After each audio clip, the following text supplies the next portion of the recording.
2 muertos y un herido tras deslizamiento de tierra producto de las fuertes lluvias en el cantón Baños, provincia de Tungurahua. En Quito, siguen en aumento los contagios por COVID. Según un director de un hospital, ahora los pacientes llegan con cuadros más graves. En Pichincha, 324 defunciones inscribió el registro civil en los primeros 5 días de julio. Exgerente del Hospital Teodoro Maldonado Carbo, Luis Jairal Azunín, investigado por casos de corrupción en esa casa de salud del Seguro Social, comparecerá ante la justicia para demostrar su inocencia, aseveró su abogada. Las noticias en Televistazo con Tania Tinoco y Denise Molina.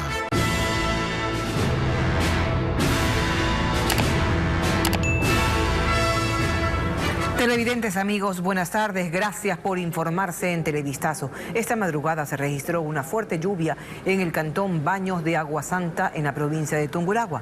Como consecuencia hubo un deslizamiento de tierra que sepultó una vivienda. Denise, ¿qué tal? ¿Qué tal, Tania? Amigos, lamentablemente 2 personas fallecieron y una resultó herida tras este deslave. Saludamos a nuestro corresponsal Fabián Villa para que nos informe sobre los trabajos de rescate que se realizan. Adelante, Fabián, buenas tardes.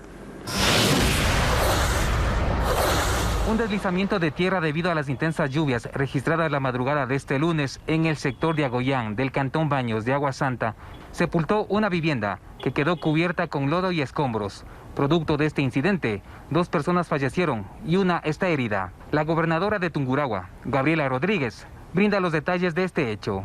Se rescató una persona con vida. Teníamos conocimiento de que a cargo de la versión de esta persona tenemos 2 personas que se quedaron dentro de la vivienda. Estas personas, el uno fue rescatado el día de hoy sin vida lastimosamente y están en búsqueda de la segunda persona que todavía se encuentra dentro de los escombros. Lastimosamente la intervención que tenían nuestras instituciones tuvieron que parar por el tema del clima y aparte de eso para precautelar la seguridad de nuestros funcionarios. Se conoce que al momento los organismos de socorro de los cantones de Baños y Patate buscan el cuerpo de una tercera persona. Este es el informe que les tenemos a esta hora. Buenas tardes. Esta mañana, transportistas de la capital paralizaron sus actividades. Exigen que la tarifa del pasaje urbano se incremente. Carlos Luis Carrillo preparó un informe desde el centro de la capital. Las manifestaciones se desarrollaron desde tempranas horas de este lunes. Decenas de vehículos de transporte urbano realizaron una marcha pacífica desde el extremo sur de la capital. Varias unidades con pancartas recorrieron la avenida Simón Bolívar para llegar hasta el Parque del Arbolito en el centro de Quito. Los transportistas piden el alza de los pasajes, pues manifiestan que desde que se inició la pandemia han registrado pérdidas de hasta un 60%. Más aún cuando empezaron a trabajar, lo que les representó un aforo de hasta el 50% en cada una de sus unidades. Cerca de las 10 de la mañana, algunas unidades bloquearon la avenida Simón Bolívar, pues autoridades de tránsito impidieron por cerca de 1 hora ingresar a la ciudad, causando tráfico en esta avenida en el sentido sur-norte. Cabe indicar que hemos dialogado con el dirigente de la transportación, José Santamaría, quien nos da más detalles de esta manifestación. Escuchemos. Nosotros pedimos que se busquen las alternativas justas a fin de equilibrar los costos de operación, y eso está en manos de la autoridad. Los transportistas, por su parte, aseguran que se mantendrán aquí en el Parque del Arbolito de manera vigilante hasta que la autoridad del municipio, en este caso el secretario de Movilidad, tenga un diálogo con ellos. Compañeros, ustedes siguen con más. Gracias, Carlos Luis, por esa información. En otro tema, Daniel Salcedo y César Rodríguez, implicados en casos de corrupción en hospitales públicos, tienen algo más en común. Ambos registran la misma discapacidad y obtuvieron este documento con los mismos funcionarios en un solo día. Carolina Mela tuvo acceso al informe que realizó el Ministerio de Salud, que confirma que estos documentos fueron obtenidos de manera irregular. Ya entendimos que obtener un carnet de discapacidad requiere de varios trámites y exámenes para verificar la discapacidad y su grado de secuelas. El proceso regular, según el CONADIS, tarda mínimo 2 meses. Para muchos, esto ha demorado años. A Daniel Salcedo y César Rodríguez les bastó un día. Así lo revela un informe del Ministerio de Salud Pública al que tuvimos acceso. Fue el 2 de febrero de 2018 que Daniel Salcedo fue al Centro de Salud Cisne 2 en Guayaquil. Lo recibió la doctora Jessica Suárez, quien ese mismo día le abrió la historia clínica. Incluso llenó el formulario de la evolución de su supuesta enfermedad y entregó el certificado de calificación de discapacidad. La doctora también realizó el informe de trabajo social, área que no le corresponde, y lo firmó el mismo día, 2 de febrero de 2018. En el caso de Rodríguez, fue también al Centro de Salud Cisne 2 y lo atendió la doctora Suárez, pero el 13 de septiembre de 2018, según los datos que encontró el Ministerio de Salud en una investigación que abrió el pasado 23 de junio. Son 3 etapas de evaluación que pasan las personas que tienen una discapacidad para acceder al carné. Todo esto suma puntos que dan el porcentaje final de la discapacidad. Primero, el diagnóstico físico o intelectual según la discapacidad, las secuelas que ésta ha dejado. También, cuál es el tratamiento que reciben, que por lo general es de por vida. Segundo, la evaluación psicológica para entender cuál fue el impacto emocional que ha provocado la discapacidad en la persona. Y tercero, trabajo social, conocer sus condiciones habituales de vida. Los resultados de las supuestas evaluaciones psicológicas y de trabajo social no constan en las fichas médicas de Daniel Salcedo ni de César Rodríguez. Sin embargo, obtuvieron puntos por estas. Por eso el Ministerio de Salud concluye en el informe que los carnés fueron emitidos con irregularidades y recomienda su anulación. Conversamos por teléfono con la doctora Jessica Suárez, quien firmó el carné de discapacidad de Salcedo y Rodríguez, y nos dijo que no tiene autorización de su abogado para hablar. También fuimos al Centro de Salud, el Cisne 2, pero no pudimos pasar de la puerta ni confirmar si ella seguía trabajando allí. En un siguiente reportaje le contaremos cuáles fueron los diagnósticos médicos que la doctora les dio a los amigos Salcedo y Rodríguez para entregarles el carné de discapacidad. Esta mañana un grupo de personas con discapacidad realizó un plantón en los exteriores de la Fiscalía en el centro de Guayaquil. Denuncian el mal uso de los carnets de discapacidad y piden sanciones para quienes se han beneficiado ilícitamente de este documento y a los funcionarios involucrados en la red que los distribuía.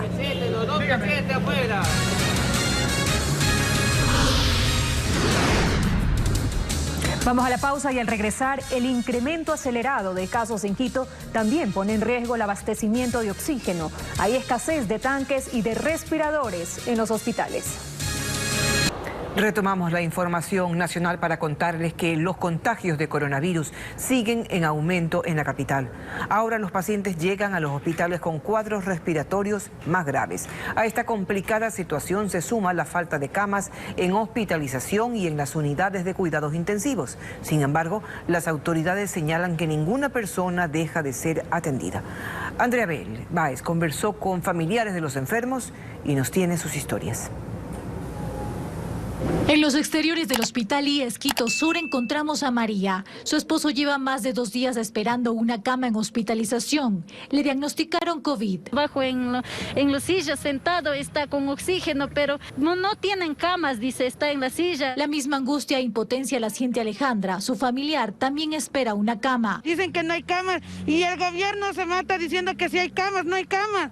Y es que las 311 camas en hospitalización y 60 de cuidados intensivos en esta casa de salud, todas están ocupadas. Así lo confirma su gerente Danilo Calderón. Estamos al 100%, estamos a full y la capacidad de nosotros va de acuerdo a la rotación en evacuación de pacientes dados de alta y ingreso de pacientes nuevos. Y no solo eso, el número de personas con síntomas respiratorios agravados también se incrementó. La complejidad ha aumentado, las personas ya no vienen por si acaso, las personas vienen con problemas serios, agudos, con una carga febril bien elevada y a veces hasta falta de oxígeno. Los datos del propio ministro de Salud no son alentadores. Del total de las 252 camas de unidad de cuidados intensivos, todas están llenas. decenas y existen 47 pacientes en espera. En hospitalización 700 camas y 90 pacientes esperando. Sin embargo, el ministro Juan Carlos Ceballos señaló que a todos se los atiende. Todo paciente está siendo atendido. Quizás hay espera, lamento la espera, pero no hay un paciente que se le niega la atención. Hasta ayer, la capital sumaba en total 8.132 casos por COVID-19. Aumenta la demanda de oxígeno en los hospitales de Quito. Plantas distribuidoras trabajan en horarios nocturnos para satisfacer la necesidad de la capital. Alex Ceballos sigue este tema. Desde la semana anterior, Quito requiere más oxígeno para los hospitales que atienden los casos de COVID-19. Y en Quito se ha incrementado mucho la demanda en los 3 hospitales que tienen el COVID. Este es el Hospital Elías del Sur, el Hospital Carlos Andrade Marín y el Hospital Pablo Arturo Suárez. En esta distribuidora ubicada en el norte de Quito se redobla esfuerzos para atender la demanda de la ciudad. De los 60 cilindros diarios que se envasaba, ahora son 300. El requerimiento más numeroso es del Hospital de Elías del Sur de Quito, donde se ha cuadriplicado las entregas. La semana pasada tuvimos una emergencia tipo 11 de la noche. Al operador le tocó venir acá a despachar los cilindros para calmar esa emergencia en el hospital. Aquí trabajan a su máxima capacidad y no descartan pedir apoyo a la planta principal de Guayaquil si la demanda continúa aumentando. En este centro de distribución, cada 2 horas se envasa 12 cilindros de 6 litros de oxígeno. El personal trabaja en diferentes horarios, diurnos y nocturnos, para satisfacer la creciente demanda de la capital. Los directivos saben que la situación es compleja y por ello hacen un llamado. La recomendación sería que todas las personas que tienen que salir a la calle usen su mascarilla, estén separados los 2 metros de las demás personas. A más de la demanda de oxígeno en Quito, los locales que comercializan cilindros de oxígeno y saturadores reportan una escasez de estos equipos. 325 litros.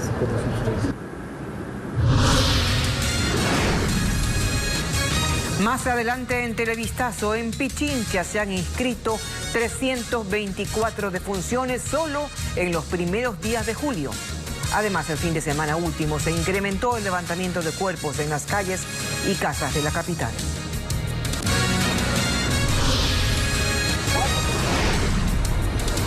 Además, bajo estrictas medidas de bioseguridad, el transporte interprovincial se reactiva parcialmente en las terminales de Guayaquil.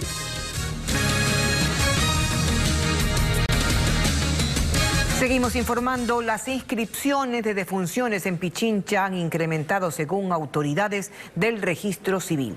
Cientos de estos trámites se han paralizado en los primeros 5 días de este mes. Además, Carla Delgado nos cuenta que este fin de semana fue el más crítico con respecto al levantamiento de cadáveres en la capital según datos de criminalística. Pichincha en apenas 5 días del mes de julio ha inscrito más de 300 defunciones en el registro civil, todas ellas en Quito. En el mes de julio de 2019 el registro civil inscribió 182 defunciones y en estos primeros días de julio ya se han registrado 324, es decir 142 decesos más que el año pasado. Cabe señalar que estos registros son de muertes por COVID-19, presuntos casos de COVID y otras causas. Cristian Chacha, coordinador general de servicios del registro civil, sostiene que la cifra en Pichincha tiene un incremento acelerado. Comparado con el 2019, hay un incremento de aproximadamente 40-44% de aumento en las defunciones en Pichincha. Un 60% de las defunciones son producidas extrahospitalarias y un 40% intrahospitalarias. Y agrega que al momento la provincia ocupa el primer lugar en la solicitud de este trámite desde el mes anterior. Es así que Pichincha inscribió en junio 1.803 defunciones. Le sigue Guayas con 1.748 y Manabí con 647. Pero también el levantamiento de cadáveres se acelera, sobre todo en la capital. Según el jefe del Laboratorio de Criminalística y Ciencias Forenses, Carlos Perugachi, este fin de semana habría sido el más crítico desde que inició la pandemia en el país. El día viernes fue el exponente más alto de gestión de cadáveres con un número de 7. El día sábado nosotros gestionamos 3 cadáveres y el día domingo gestionamos 5. Es decir, hubo una alza. Admitió además que a pesar de que se encuentran en fase 1, es decir, que aún tienen la capacidad para gestionar el levantamiento de cuerpos, no descartan un segundo escenario en el que sea necesaria la intervención de morgues móviles. Se cierra una de las principales unidades de atención para pacientes con coronavirus en Guayaquil. Se trata del hospital provisional que fue armado en el centro de convenciones. Las autoridades recalcan que el sistema no será desinstalado en caso de que se presente un nuevo brote de la pandemia. Merlin Ochoa nos tiene el informe.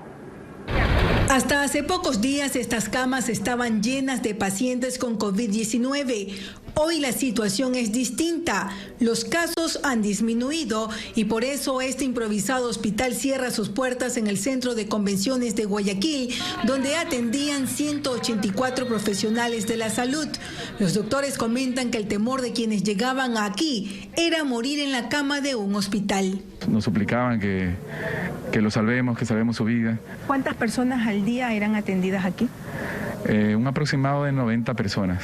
En estas instalaciones atendieron a cerca de 2.500 personas. Las enfermeras mencionan que actuaron por su vocación de salvar vidas porque en sus casas también existía el temor de un contagio. Mi esposo no quería que venga a trabajar porque decía, no, la familia es lo primero, te vas a contagiar. Le dije, no, o sea, para eso estudié. La alcaldesa recalca que todo el personal médico ha sido distribuido, incluso en el hospital denominado Bicentenario, antigua maternidad Enrique Sotomayor, que está destinado para pacientes con síntomas de COVID-19. En este momento todo el personal que trabajó aquí, que laboró aquí, se va al Hospital Bicentenario. 21 de ellos están en la ciudad de Quito. Durante su funcionamiento se invirtieron $500.000 en gastos operativos, mantenimiento y servicios complementarios, pero señaló que también hubo inversión privada. En donación, por ejemplo, de camas, de insumos, de medicinas, las instalaciones y la puesta de oxígeno por tuberías, parte del municipio de Guayaquil, son gastos que el municipio de Guayaquil corrió, igual los médicos. La autoridad recalcó que este centro permanecerá cerrado durante 2 meses, pero no se va a desarmar. Es decir, que todo el sistema estará intacto para estar preparados en caso de que exista un nuevo brote de la pandemia. El control de los casos de coronavirus y el cierre de este hospital no significa que la ciudad esté lista para pasar a semáforo verde, pues según la alcaldesa, el riesgo mortal y la emergencia continúan. Ante el incremento de casos de COVID-19 en la provincia de Azuay, el alcalde de Cuenca pide al COE nacional reformas a las normas de semaforización para ese cantón. La capital azuaya está en color amarillo desde el pasado 25 de mayo y más de 400 nuevos casos de coronavirus se han registrado en esa ciudad en los últimos 12 días. Varias ambulancias ingresan diariamente a las áreas de emergencia de los hospitales de Cuenca, provincia de Azuay, en donde los últimos días se registró un incremento en el número de contagios por COVID-19. La situación dentro de las casas de salud preocupa a las autoridades, debido a que algunos días la ocupación de camas en las unidades de cuidados intensivos ha sido del 100%, según explica el gobernador de Azuay, Javier Martínez. Para evitar justamente ya un colapso total del sistema de salud pública. Por el momento tenemos una ocupación importante en muchos de los días del 100% de camas de unidades de cuidados intensivos. Según datos del COE nacional, el 24 de junio, los casos de COVID en Azuay fueron de 1.516. 12 días después, el 5 de julio, la cifra de enfermos llegó a 1.935, es decir, 419 más. Cuenca es la ciudad con el mayor número de contagios. El 24 de junio registró 1.331 casos y el 5 de julio subió a 1.686 enfermos de COVID-19. Estos nuevos 355 casos, a criterio del alcalde de Cuenca, Pedro Palacios, se debe a la relajación de las medidas que contempla el color amarillo en el sistema de semaforización. Una de ellas es el toque de queda, por lo que pide al COE nacional reformas para la capital azuaya.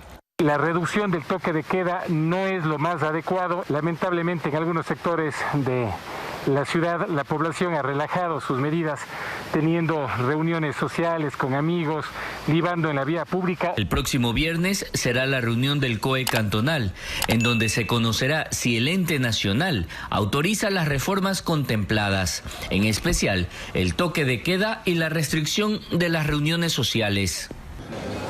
Bajo estrictos protocolos de bioseguridad, el transporte interprovincial se reactiva parcialmente en las terminales de Guayaquil. Por ahora, esta medida aplica únicamente para las cooperativas que cubren las provincias de Santa Elena, Los Ríos y Cañar. María Gabriela Carpio con los detalles. La terminal terrestre de Guayaquil recobra su movimiento de a poco. Desde el fin de semana, el servicio interprovincial se reanudó parcialmente con la activación de 3 cooperativas que cubren la ruta hacia la provincia de Santa Elena. Cindy Espinosa, vocera de la terminal, menciona que en estos días se reactivarán más frecuencias. El día de mañana se reintegrarán 3 cooperativas más, con lo que ya serán 29 cooperativas, empresas de transporte que estarán atendiendo a los pasajeros aquí en la terminal terrestre matriz. Los agentes de tránsito refuerzan los controles y verifican que los buses cumplan con las disposiciones del COE nacional, como el uso obligatorio de mascarillas y el aforo del 50% de pasajeros. Advierten que en caso de no respetar las normas, habrá sanciones. Nosotros detectamos que no se está cumpliendo con el aforo de la capacidad del vehículo o cualquier otra disposición, inmediatamente se le aplica una sanción al conductor, la que está establecida por el COE, que era el 50% del salario y los 9 puntos menos en la licencia de conducir. Las cooperativas que ingresarán desde mañana a Guayaquil son FBI con destino a Babahoyo en la provincia de Los Ríos, además de Rircay y La Troncaleña que cubren la ruta La Troncal en Cañar. La defensa de Luis Jairala Zunino, exgerente del Hospital Teodoro Maldonado Carbo de Guayaquil, asegura que esta semana comparecerá ante la justicia. En la diligencia, se ha dicho, presentará correos electrónicos en donde demostraría que durante su periodo recibió presiones por autoridades del Consejo Directivo del IES para que realice pagos a proveedores. Diego Cuenca nos cuenta. A la Fiscalía Provincial del Guayas llegó Teresa Rivas, abogada de Luis Jairala Zunino, exgerente del Hospital del IES Teodoro Maldonado Carbo. Ahí presentó una carta para la fiscal Diana Salazar, anunciando que el exfuncionario va a comparecer ante la justicia. Porque él tiene el deseo de comparecer y demostrar las pruebas que demuestran su inocencia. La Fiscalía lo investiga por presunto peculado, en el que habría un perjuicio al Estado de casi 12 millones de dólares en 18 contratos ejecutados durante su gestión. Además, la defensa de Zunino anunció que presentará correos electrónicos que evidenciarían que recibía presiones por parte de autoridades del Consejo Directivo del IES para que realice millonarios pagos durante su periodo. Se va a entregar un correo en específico en el cual se establece que desde la ciudad de Quito, las personas representantes del directorio le ordenaron a él que pagara a ciertos proveedores. Sobeida Aragundi, miembro de la Comisión Anticorrupción Guayas, señala que es momento de que él revele nombres de otros implicados.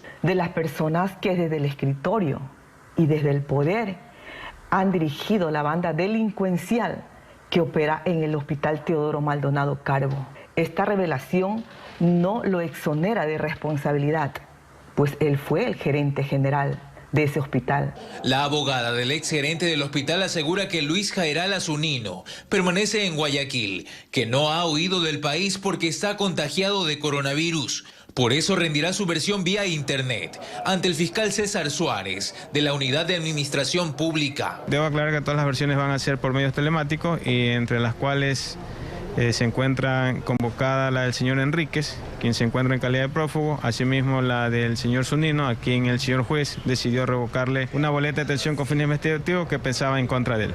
Fiscalía también solicitó fecha y hora para la audiencia de vinculación contra el exgerente Jairala Zunino, esa vez por el presunto delito de delincuencia organizada. En Guayaquil desarticulan la peligrosa banda de las máscaras. Estos delincuentes que andaban armados tenían en su sobra comerciantes y repartidores de productos en el norte de la ciudad. Los 3 sujetos registran antecedentes por robo. El ingenio de los delincuentes no tiene límites. Ahora no solo usan mascarilla para robar, sino también máscaras. Estas piezas eran utilizadas por una banda delictiva conformada por 3 sujetos que atacaban sobre todo a repartidores de productos en el norte de Guayaquil. Su accionar quedó grabado en videos. En estas imágenes se observa cuando huyen con las máscaras en las manos. Luego de haber asaltado a un repartidor en el sector de las Orquídeas, escaparon a bordo de un auto gris. Tras la denuncia, la policía inició una persecución, capturando a estos delincuentes, a quienes les encontraron varias evidencias. Quienes como un modus operandi utilizaban unas máscaras para evitar ser identificados. Y estas máscaras fueron fueron encontradas del momento que hicimos nosotros el registro del vehículo. Encontramos en su poder 2 armas de fuego tipo revólver, 2 armas blancas, chaleco reflectivo similar al que utilizan algunas instituciones públicas. Todos registran antecedentes penales. La tercera etapa de Vergeles era otra de las zonas frecuentadas por estos asaltantes. Aquí también hablan de otros robos que cometía la denominada banda de las máscaras. Robo a celulares, personas que van caminando, se bajan y las someten. El otro día dejó un vecino en la bicicleta, en minutos le roban la bicicleta en la esquina. Pese a que hay cámaras de seguridad, la delincuencia no se detiene, por lo que los habitantes piden a las autoridades que analicen la implementación de una unidad de policía comunitaria y esperan que los integrantes de esta red delictiva no queden pronto en libertad.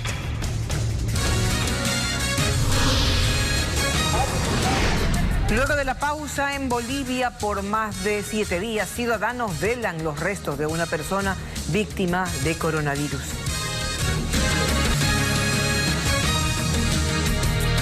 Seguimos con noticias económicas. El gobierno anuncia la reducción de la deuda externa ecuatoriana en 1.500 millones de dólares a través de acuerdos alcanzados con los tenedores. Según el ministro de Finanzas, se consiguió bajar el interés en 4 puntos porcentuales, ampliar los plazos de pago y conseguir un periodo de gracia que le permitirá al Ecuador liberar 16.000 millones de dólares. Hace pocos minutos, el ministro Richard Martínez explicó el destino de los recursos que serán liberados. Escuchemos. El proceso de negociación en sí mismo ha sido un proceso intenso y que ha tenido siempre como horizonte precautelar los intereses de los ecuatorianos, aliviando el peso de la deuda en los años siguientes para que nuestro país pueda tener más recursos tanto para la reactivación económica como para poder destinarlos a los programas sociales que están enfocados en los más pobres. Seguimos informando. El fuerte temporal causa estragos en otras ciudades como La Tacunga, en la provincia de Cotopaxi. En al menos 3 parroquias rurales, las lluvias inundaron calles y casas. Nuestro corresponsal Patricio Viera nos muestra los daños. Cuando amaneció, vieron que sus casas estaban llenas de lodo. Los habitantes de 10 barrios de la parroquia rural 11 de noviembre, ubicada al occidente de La Tacunga, empezaron esta mañana la minga de limpieza en su sector. Paulina Lozano es una de las afectadas y nos cuenta que el agua entró rompiendo la pared de su vivienda. El agua bajó ayer de una manera incalculable. En el tiempo que yo vivo aquí, jamás en la vida había visto una lluvia tan fuerte. Era un río completo. En la parroquia Eloy Alfaro, el barrio más afectado es el de San Felipe, donde residen cerca de 11.000 habitantes. Las calles que ayer parecían ríos ahora lucen llenas de piedras y escombros. Ángel Baño, jefe del cuerpo de bomberos, nos comenta que al momento trabajan 25 miembros para liberar el agua de las decenas de domicilios. Los trabajos varios que nosotros realizamos es succionar el agua donde se puede con unas bombas de succión que nosotros tenemos. El resto es hacer de forma manual en baldes con escobas, ayudarles a los ciudadanos. Mientras tanto, Jorge Guamán, prefecto de Cotopaxi, indica que las vías de segundo orden que unen las parroquias 11 de noviembre y Poalo están convertidas en quebradas. Mínimo la rehabilitación estará para los próximos 15 días. El municipio de La Tacunga también dispuso movilizar maquinaria para habilitar las vías en el sector urbano. Hasta el cierre de este reportaje no se conoció que se registren personas heridas o fallecidas debido a la inclemencia del clima. Gracias a nuestros televidentes por su sintonía. Estamos despidiendo este espacio informativo. Tania. Nos volvemos a encontrar a las 19 horas con más noticias en Televistazo Estelar.